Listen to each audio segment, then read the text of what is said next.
When the city of Arlington, Texas was looking how to invest for sports, they went to New York University and the answer came back, Esports. Hi, I'm Jonathan Yates with the Culture of Sports, and we're filming today the first segment of our new series, May the Esports Be With You, at Illinois College with Mike Snyder, the athletic director, where the results have been nothing but positive. Mr. Snyder, thank you for taking the time to be with us today. Thank you for having me. So how did you come about esports down here in Illinois College? Well, it started about 2 years ago. We had a campus committee that was looking at ways to expand our reach and grow enrollment, and we started talking about co-curricular opportunities. And I had seen some things recently about the growth of esports, the popularity of the game of League of Legends, and so I brought that to the committee as an opportunity of maybe we could start something here to grow enrollment and to really boost some investment on campus. And we looked into it as far as the feasibility. We looked at the growth potential and ultimately put a proposal together and moved forward with it and started our program last fall.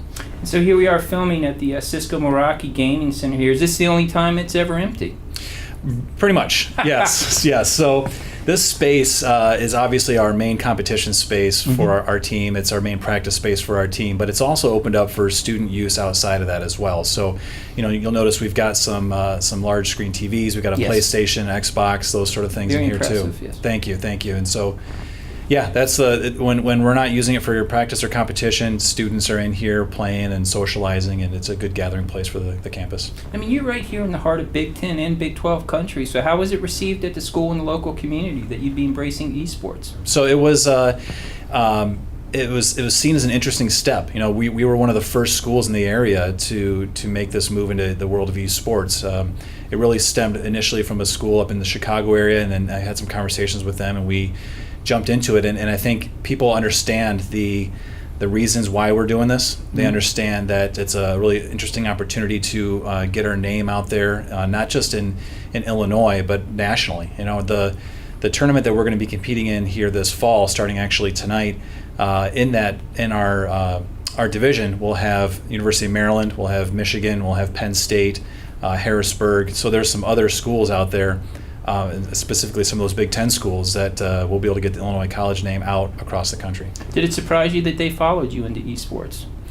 Not necessarily. I think that once people started to do their research and understood that this is really the beginnings of something I think is going to really grow. I think everyone is starting to really turn their attention to this phenomena that is esports. And there are so many different titles and so many opportunities to have students engage and play a sport that they love, that I think it just makes sense for schools to start investing in it.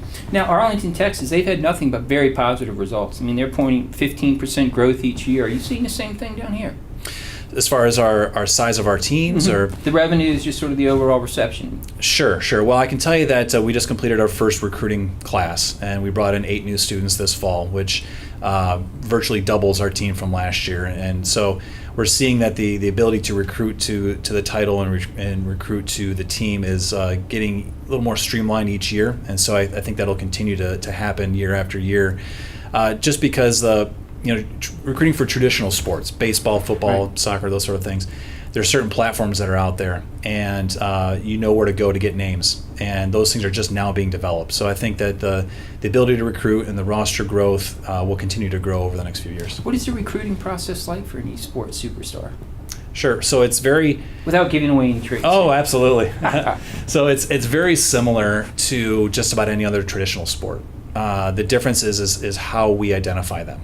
So if you're a football athlete, you're Jonathan and you're playing at a high school up near Chicago, and we know a coach up there, and we're gonna see you play, and we're gonna get to know you and your family and whatnot.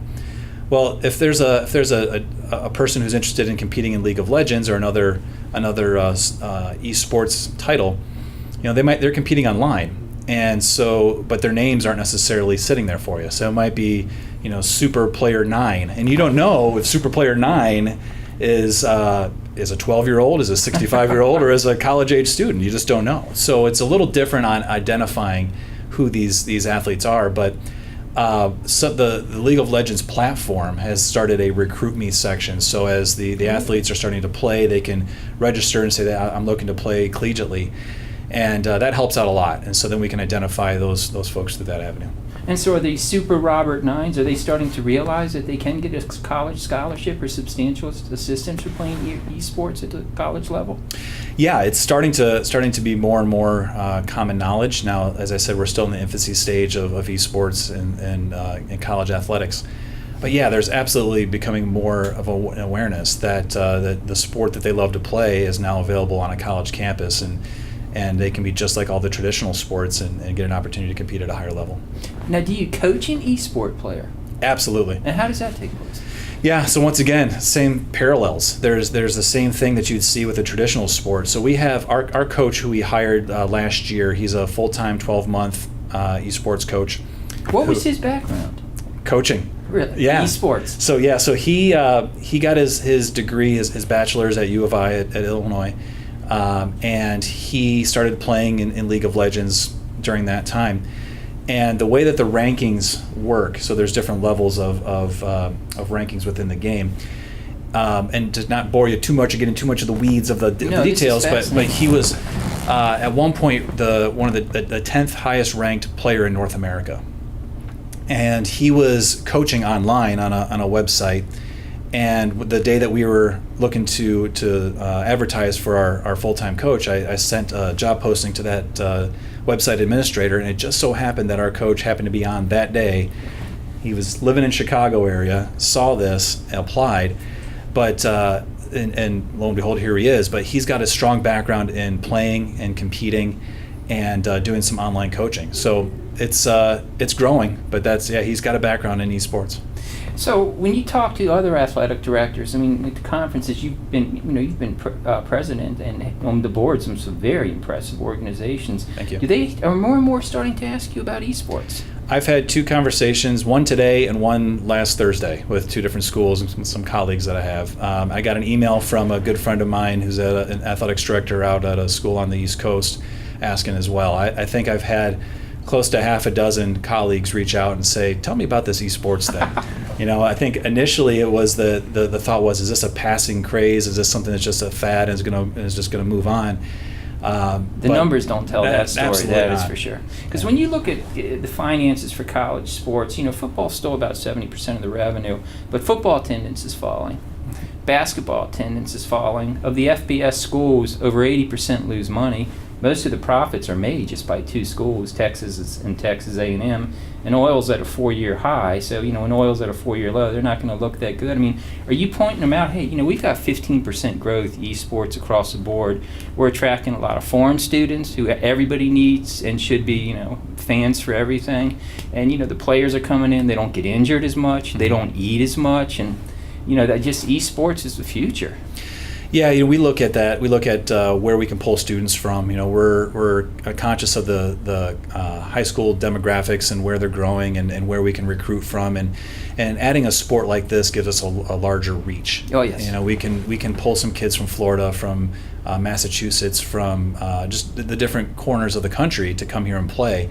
And so really that's what we're focused on is continuing to grow our enrollment, grow our competitiveness, and being able to have that reach into different markets that maybe we wouldn't have had otherwise. Now, are there structured practices for esports? Yes, absolutely there are, yeah.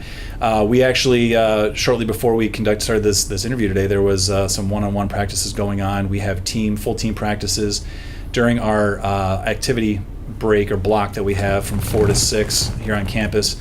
They have full team practices. They'll do those all throughout the week. They'll have some individual times that they'll sit down and go over some things. They'll watch film. They scout the other opponents that they're going to be playing. So what do they look for when they watch film and scout other opponents? Just like as I said before, just like all the other sports, tendencies. What do they like to do in certain circumstances? What are their strengths? What are our strengths? How do we exploit their weaknesses? And without giving away again the trade secrets here, what are the strengths of Illinois College Spartan esports? Well, really, it all stems with the individual athletes. So they have a different character that they like to use within the game, and within the game, there's aspects where the other team can block the use of certain heroes in the game, or champions, I think is what they're called.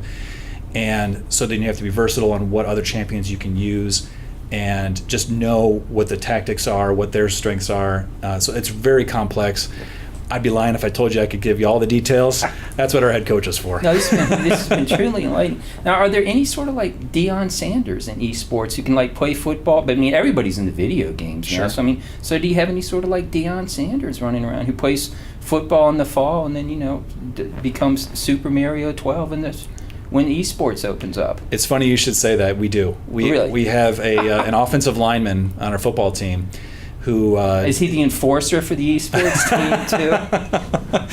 I'm not so sure if there's much muscle required on the enforcing in esports, but no, yeah, he's on the football team, competes, a very good athlete for us, and has a passion for playing League of Legends as well. And we had heard that there's been some local media outlets that are looking to talk with him because of just for that. It's such a when you think about traditional sport athletes and e-sport athletes, oftentimes you don't think that those worlds connect, and to find an athlete who does both is really quite interesting. So.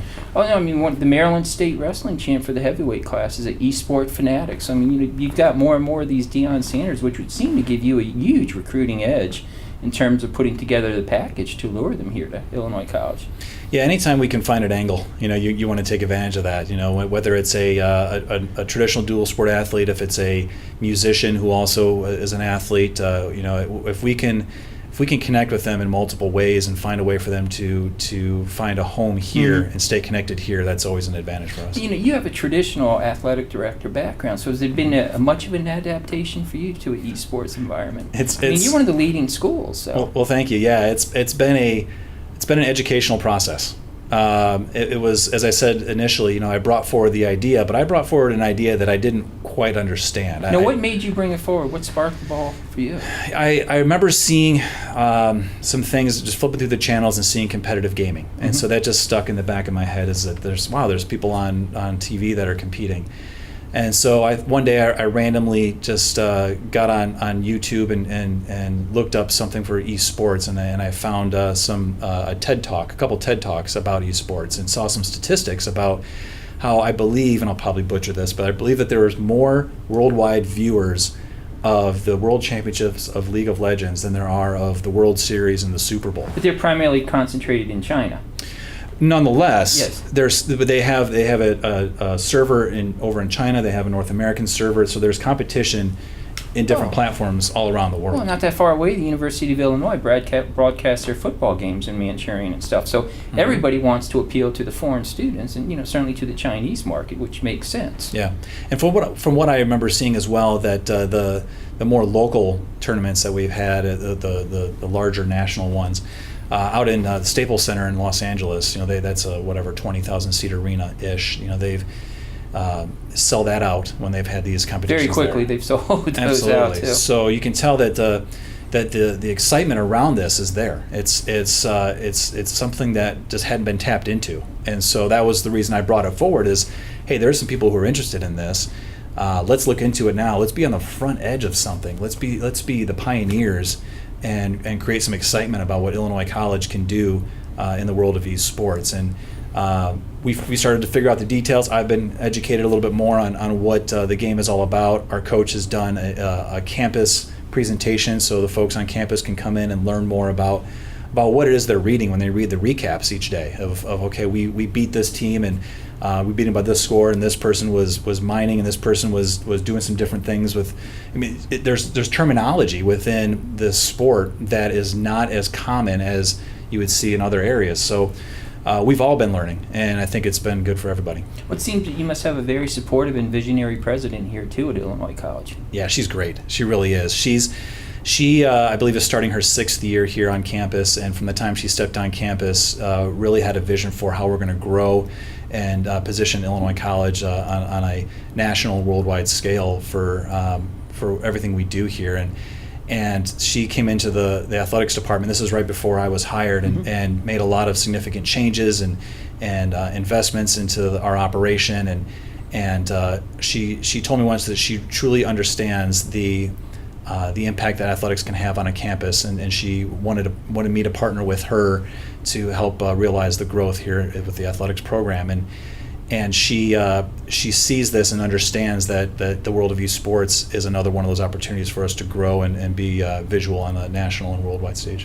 One thing that really impressed me about esports is that it helps more and more of your students get a grip on bitcoins and cryptocurrencies and the whole new world that's developing about blockchain technology. I mean, do you notice a definite, other than the offensive lineman, do you notice a definite type student who just has a grip on computers and computer science?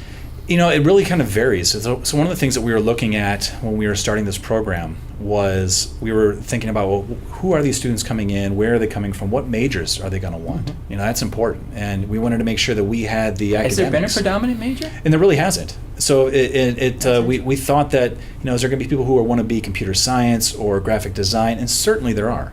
But, our biggest majors here with biology and education, we see the same sort of investment with this team in those majors as well. And we took a step back and said, this is just another sport. We shouldn't be overthinking this. We don't pigeonhole our baseball or basketball or soccer teams saying that they should be this sort of major. Everyone comes from different backgrounds, has different interests, and as does our esports program, and they have a variety of majors. And, they must have suffer from sort of the same injuries or ailments that regular athletes and the regular traditional sports do, but unique ones too. Do you have them on sleep research and nutrition programs too, like you do your football players and others? So we don't go into sleep research. Our coach is very aware, though, of the time that they spend in here, and they make sure to get them out and about and involved in the community, making sure that they have time for some physical exercise and making sure that they're maintaining their health. That's very important. It's all about balance, and that's something he preaches to the team quite a bit. And how do they do with the nutrition? Well, you lead them to the healthy options. You just hope that they continue with that, right? But as a college student, I can speak for myself that I didn't always reach for the carrot or the fruit when I should have. So, yeah. When I've interviewed other athletic directors, like when I interviewed Ed Scott at Morgan or Harry Stinson at Lincoln, I just have these vivid memories of them comforting the parents. Sure. Of, they were dropping off their athletes, and one in particular with Mr. Stinson. A father was concerned because his baby boy was going to be playing college football. Of course, his baby boy was about 6'5", 320 pounds. But is there sort of like the same? Your son or daughter is now in good hands now playing esports at Illinois College. Absolutely, that's one of the things that we were very upfront about. Is that when you come here to compete, you're going to come into a structured atmosphere where there's balance in your life and the things that you do. It's not being hidden in your dorm. It's not going to be unhealthy choices. This is a time where you're going to come here and you're going to grow as a student here at Illinois College. You're going to have proper supervision. You're going to have direction from our coach. So there's that structure in place that I think provides some comfort to the parents. Now, certainly, your son or daughter leaves home, goes off to school. You're always going to be a concerned parent. That's never going to go away. But we have the proper structure in place here to make sure our students are successful. So your average college football player or basketball player, they've been receiving coaching for at least 10 years. How long have esports student athletes been receiving coaching before they get to college? Well, it varies. It certainly varies by whenever they decide to get involved. It's not your traditional. There's not that traditional youth sports setup that you would see. Are there travel soccer's. teams or select leagues for esports? Not yet. Some high schools are starting to develop those. There are some amateur teams out there, but it's not as commonplace as the traditional sports yet. Like I said, we're on the very infancy of this whole world, and we're still trying to figure out what this looks like. I wouldn't be surprised if in the next few years you continue to see the growth and you see those youth leagues develop. And so what's the rules and regulations around esports? Well, that's the interesting thing, is that it's not like the NCAA. Okay. The NCAA has a rule book that's about that thick. The world of esports doesn't. And so it's really up to the individual institution on how they want to govern and how they want to operate with their team. So what we've done is we've taken a lot of the rules that are in place as far as academic eligibility and those sort of things, and we've applied those to the esports team because we thought that was an important way of making sure that they were getting their classwork done and being eligible to compete. What's different, though, is that in the world of Division III athletics with no athletic scholarships, well, in esports we do offer scholarships. So that's a different thing there. There's different restrictions when it comes to recruiting and the NCAA and what you can and can't do different times of the year. In this world, there's none of that. So you can do virtually whatever you think is appropriate. Now, basically what that means is that coach and I need to be on the same page with what we expect and the proper way of conducting ourselves and making sure that we're operating in a professional way. But there's really not that governing body out there that has those sort of rules.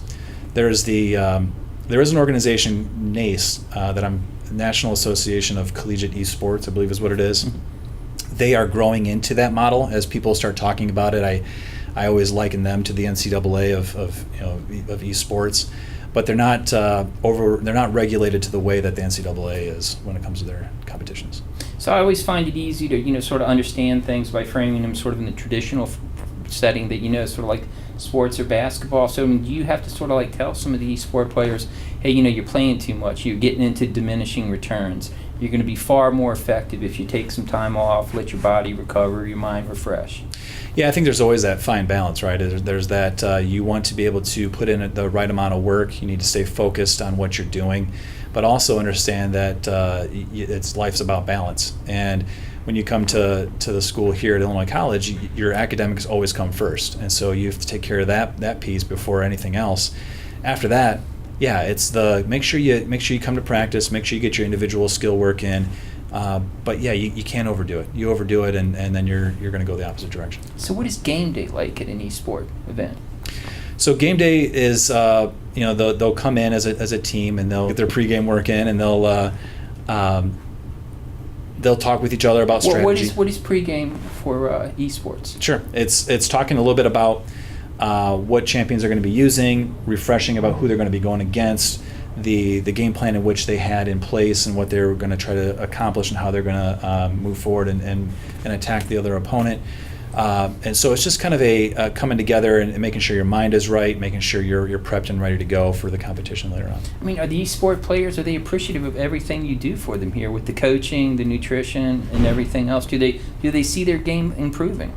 Oh, absolutely. We've got what's interesting about this sport is that there's actual rankings in place where you can measure the success of how well they're playing, and so as they are competing, you can see that now they're no longer a low-level diamond player. Now they're a high-level diamond, or maybe they're a challenger or master level.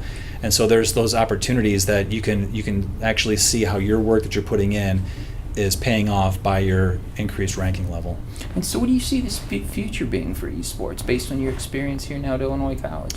So I really look at esports evolving into almost a completely separate athletics department. And I say this because when you think about the structure of an athletics department, you have the athletics director, you have the multiple sports that they all compete differently.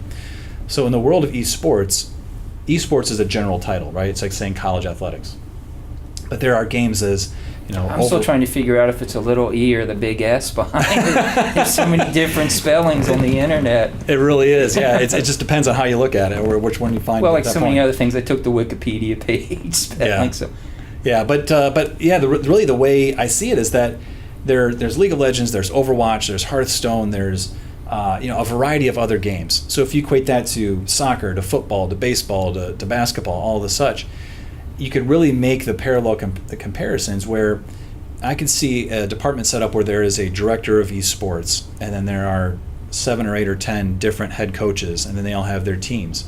So very similar. You see that much potential for esports? I absolutely do. Absolutely do. I think that there's enough people engaged in the different titles. There's enough interest in it, and it feels to me different than when you'd see a growth in a sport such as say lacrosse or another sport that was popping up recently. But because I just think that there's just so much investment, not just in our country but worldwide, that there's an opportunity for us to grow across multiple titles. And we, as I said before, we are competing in just League of Legends right now with the idea of expanding into other titles very shortly. But there's other schools right now that are doing the same thing, and I just think that across the board lends itself for a massive growth. So what are the psychological aspects of esports? I mean, what are the mind games? What are the trash talking between the players? Sure. So there's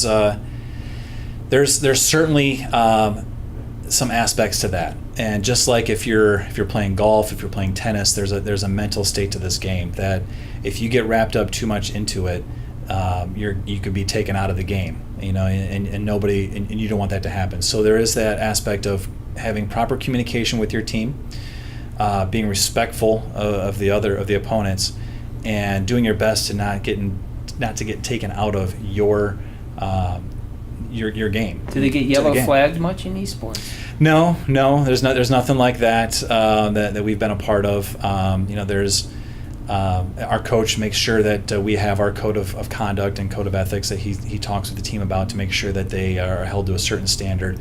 Because not only are they competing as themselves in this game, they're representing Illinois College, and it's important for them to be ambassadors of the college when they're competing. And so do you see the support among the student body growing more and more here at Illinois College? I do, and we saw when we opened this room here. There was we did an opening night, and this room was packed shoulder to shoulder. People wanted to see what this was all about, and there's growing interest. There's people who just want to be around the program. You find out that there's other people on campus who have been playing. There's faculty members who play. There are people all over that you just, until we formalized it and put it out, you just didn't know how many people were connected to this world. It's funny you mentioned that. I had a professor in law school who used to play Game Boy in his office, so there are some talents out there. When you hired that coach, was it a different hiring process than, say, hiring a new football coach or a new basketball coach? Did you look for different things? When I interviewed Heather Light, the athletic director at University of Pittsburgh, she said she looked for passion when she hired a coach. I mean, do you look for the same thing in the passion in an esports coach, that's the same passion as a football coach? Yeah, I think that for me, I was looking for the technical side.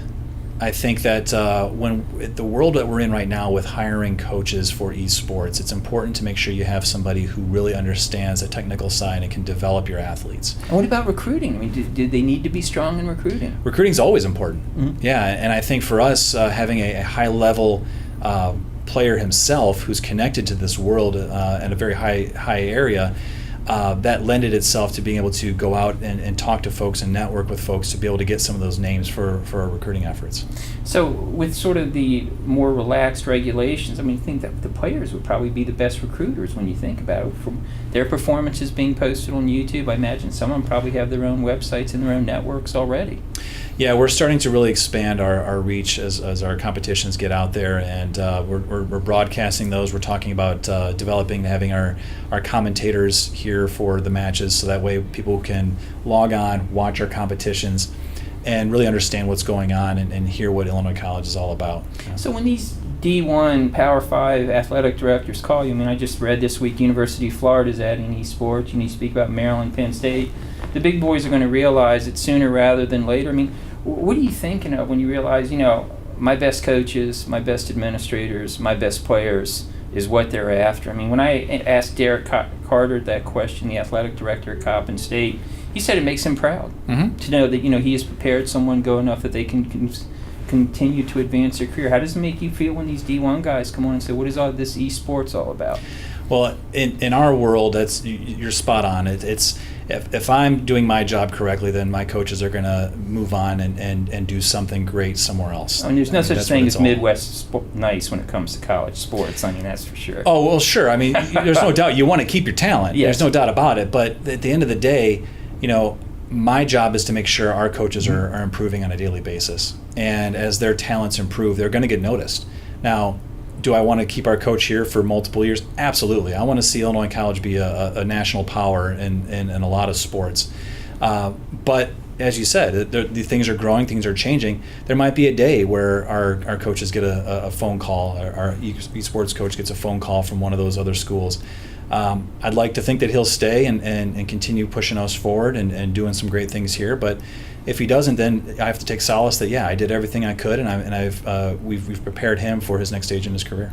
Now, how did you get into college sports administration? Sure. So I actually took a non-traditional route. So I did not play nor coach in college. I got my undergrad at Bowling Green State University, and while going to school there, I started to work in the athletics department as a student. Really enjoyed the internal operations and the background, the facilities, and that sort of piece. Did an internship at University of Michigan, and then took a position at Southeast Missouri State University for 4 years working in arena management down there. And so I started to kind of just work my way through, and I found a position at Oberlin College up near Cleveland. I was there for 6 years as the director of athletic facilities, and then moved into the assistant and associate AD role, and really developed my background in internal operations. And back in the summer of 2014, I was fortunate enough to get the position here. Now, how has your leadership style evolved as you've gone through so many unique colleges and different positions? It's one thing I've realized is communication. Communication needs to evolve and be different for everybody in every circumstance. And I think that's the biggest piece, is truly understanding that everybody is different and everybody needs to hear a message differently. Mm-hmm. And you need to know your people well to know how to deliver that message. Let's stay on this topic of communication for a second, since it's so important to athletics, and particularly being a successful athletic director. Do you see the esports players having the same comfort in communicating with their coaches and the administration that the football players and basketball players did? I mean, let's face it, if they're playing in college, they were probably very good players in high school, so they're used to being treated well by the coaches and the administrators. But the esports players, since there's probably not a team in their high school, they're probably not used to dealing with you guys. So do you see them, comfortably communicating with you as their athletic director, since they didn't have that same experience in high school as a football or basketball player?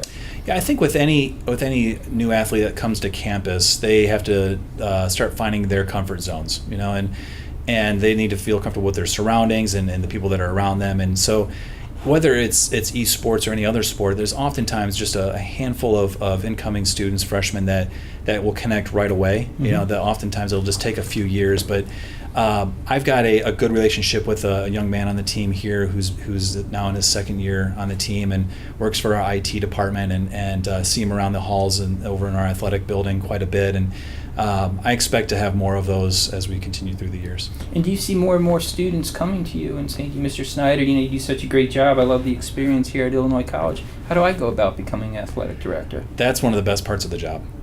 We have a sport management degree here, or a major here, and I have student athletes that will stop me in the hallways. In fact, our football esports athlete. Your Deion Sanders. My Deion Sanders.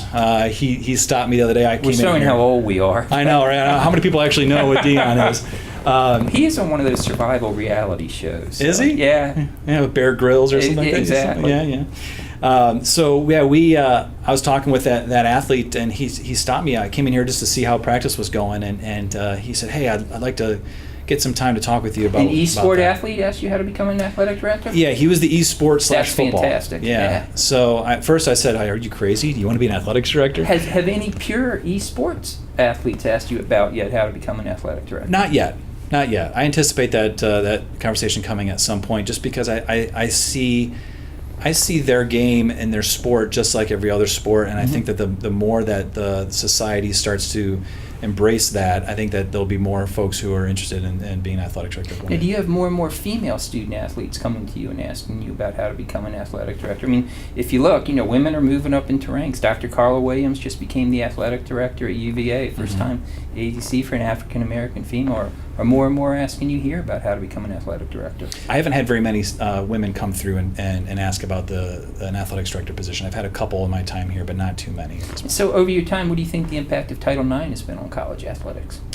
I think it's had a very positive impact.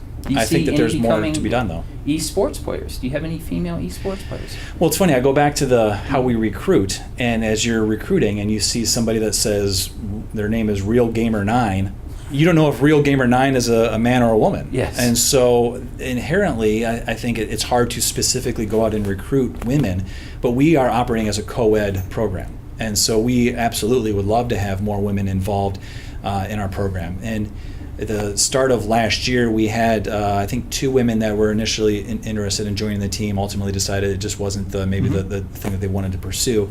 So there's opportunities out there. We just need to find a way to be able to identify them earlier on in the process. And so is esports Title IX friendly? I think it is. When you look at Title IX, it's about the gender, and it's opportunities for male and female. It's what are they looking for in their opportunities, and what can you provide, and we are offering an opportunity where women can come here and compete in an esports team. And do they ever look at, the highest earners on YouTube, who are esports guys earning like $30 or $40 million a year? Do they realize that opportunities out there for them? I haven't had those direct conversations, but I think they do. I mean, just as our other athletes look at the NBA or NFL or Major League Baseball and would love to be able to play on the highest stage one day, I think it only makes sense that they pay attention to that. There's probably like a huge difference when you think about it. I was at an NCAA meeting where they were talking about a study they did that showed that 76% of D1 basketball players, 50% of D2, and 24% of D3 thought they were going to make it to the show and play in the NBA when less than 1% had. But then when you think about it, probably esport athletes have the greatest opportunity to play professionally. Well, yeah, I'm not quite sure of all the different platforms, but I know there's a multitude. There's different ways. There's different teams out there. We had some other folks who were engaged with our program as we were starting to develop the program, who had been professional athletes in different titles, and they live down in St. Louis, and there's some folks that I know that are up in Chicago that we talked with in regards to when we were developing our program that are on a professional team as well. I think there's opportunities for these teams to grow organically and to compete together and to grow their skills, and then just the opportunity to then get entered into these sort of tournaments to then succeed. It's just a different world. So speaking of it as a different world, so do you ever think there's going to be sort of like the recruiting story for the esports where the coach saw this 7-foot kid walking across campus and said, "Hey, are you going to play basketball?" I mean, do you think a coach will just be surfing the net one night and see this incredible thing and say, "Hey, you should be playing esports for me at Illinois College"? Quite frankly, I think that's how a lot of it does work, right? It's you're online. This is your recruiting world. This is a friend who knows somebody, or you're watching them compete, and it's hey, have you ever considered coming to college and competing on the collegiate level? So yeah, I think that absolutely happens. So is there special equipment for esports? I mean, is there special shoes, special back pads, braces, or anything like that? Well, our special equipment comes in the form of the computers and the chairs. I mean, that's the basis of it all. You've got your high-end monitors and your high-performing computers, and the chairs are essential because you're going to be sitting there gaming for multiple hours, and you got to make sure you're comfortable to be able to perform at your highest level. Outside of that, the teams absolutely are outfitted just like every other traditional sport with a team jersey with some warm-ups. They get some T-shirts and the other swag alike. And so how are the other student athletes accepting them? The overall campus community is, but what about the football players, basketball players? Are they accepting them as fellow student athletes, especially since you have the one Deion Sanders sort of floating between both worlds? Well, I think Deion helps us, right? Yes. I think anytime you can have a crossover athlete that does both of these sports is a good start, and then they bring some of their friends into the fold. We've got some track athletes that have played and have been involved as well, and I think that sort of connection really helps. What events do the track athletes do? What running events and yes. things? They were sprinters, yeah. And so when the other ADs will call you, what generally questions do they ask? I mean, you're obviously well-versed and obviously very compassionate and supportive of your sports teams here. Anybody can see that. What do the other ADs, are there the typical questions when they call, what they're going to be asking? Yeah, usually it's the what did it cost for you to start up? The eternal question that every AD asks for everything. It's all about that, yeah, exactly. So it's what did it cost to start up? What's your coaching model? How did you find your coach? What's a recruiting class look like for this sort of team? But it must be great for a coach. You don't have to go through the headhunters. So you save a nice chunk of change right there. Sure, you can go direct to it, yeah. And you don't have to worry about him bringing along his entourage with him, the 8-man staffs that you got to boot 8 years later, has happened to some of the SEC schools. Yeah, it's definitely a different world. Different world. Do you see them, sort of gripping it and realizing, that this is a future for a huge part of college sports? I think it's becoming that way. I think that there's that understanding that this is something that's growing. This is something that is going to continue to get larger and larger, and people want to be a part of it. When you look at the future projections for college and generally sporting industry, generally it's grossly inflated. Revenues from fantasy sports in 2020 were supposed to be around $18 billion. They're going to be around $5 billion. Lord knows there's a lot of football stadiums and basketball stadiums where the ADs did the classic borrowed long-term on short-term predictions and are suffering. But how do you see the future for esports? Do you just continue to see this bullish two-figure growth?